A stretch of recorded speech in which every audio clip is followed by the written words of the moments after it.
কাপ্তাই হ্রদ থেকে আহরিত মাছের রাজস্ব আদায়ে অতীতের সব রেকর্ড ভেঙেছে বাংলাদেশের রাজস্ব উন্নয়ন কর্পোরেশন বিএফডিসি।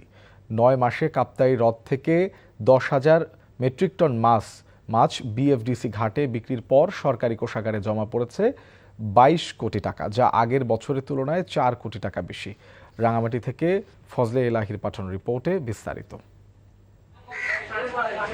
মাছের সুষ্ঠু প্রজনন, বংশবৃদ্ধি, মজুত ও ভারসাম্য রক্ষার স্বার্থে ২৪ এপ্রিল মধ্যরাত থেকে কাপ্তাই হ্রদে শুরু হয়েছে ৩ মাসের নিষেধাজ্ঞা। এই সময়ে মাছ ধরা, বাজারে বিক্রির ওপর কঠোর নজরদারি করা হচ্ছে, যা মাছের উৎপাদনে গুরুত্বপূর্ণ ভূমিকা রাখছে। নিষেধাজ্ঞা শুরুর আগেই কাপ্তাই হ্রদ থেকে পাওয়া মাছ বিক্রি করে রেকর্ড পরিমাণ রাজস্ব আদায় করা হয়েছে। বিএফডিসির তথ্য মতে গত ৯ মাসে এই হ্রদ থেকে প্রায় ১০,০০০ মেট্রিক টন মাছ অবতরণ করা হয়েছে বিএফডিসি ঘাটে। আমাদের বিভিন্ন জায়গায় মনিটরিং সিস্টেমটাও আমরা একটু করেছি, গভীরভাবে পর্যবেক্ষণ করেছি, যাতে করে আমরা যাতে সঠিকভাবে আমরা মাছগুলো অবতরণ করতে পারি এবং যার ফলে আমরা যাতে রাজস্বটাকে আমরা বৃদ্ধি করতে পারি।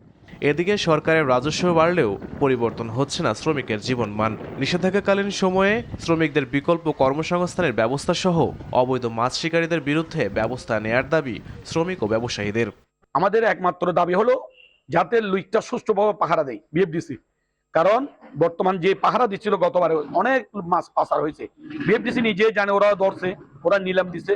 আর আরেকটা দাবি হলো মাছগুলো যাতে নিলাম না দেয়। যতক্ষণ আমরা চাকরি করি ততক্ষণ আমাদের পেট চলে, কিন্তু আমরা ৩ মাস বসে থাকি, এই ব্যাপারে বিএফডিসি কোনো উদ্যোগ নেয় না, আমাদের মালিক পক্ষ কোনো উদ্যোগ নেয় না। ওরা আমাদেরকে কেউ মাথায় না, কেউ আমরা মানুষ চাকরি দেয় না, আমরা নিয়ে আমরা বড় দুঃখ থাকি, বড় কষ্ট করে চলি। মাছ আহরণে নিষেধাজ্ঞা চলাকালে কঠোর মনিটরিং চালানো হলে হ্রদের মৎস্য ভাণ্ডার আরও সমৃদ্ধ হবে, এমনটাই মত সংশ্লিষ্টদের।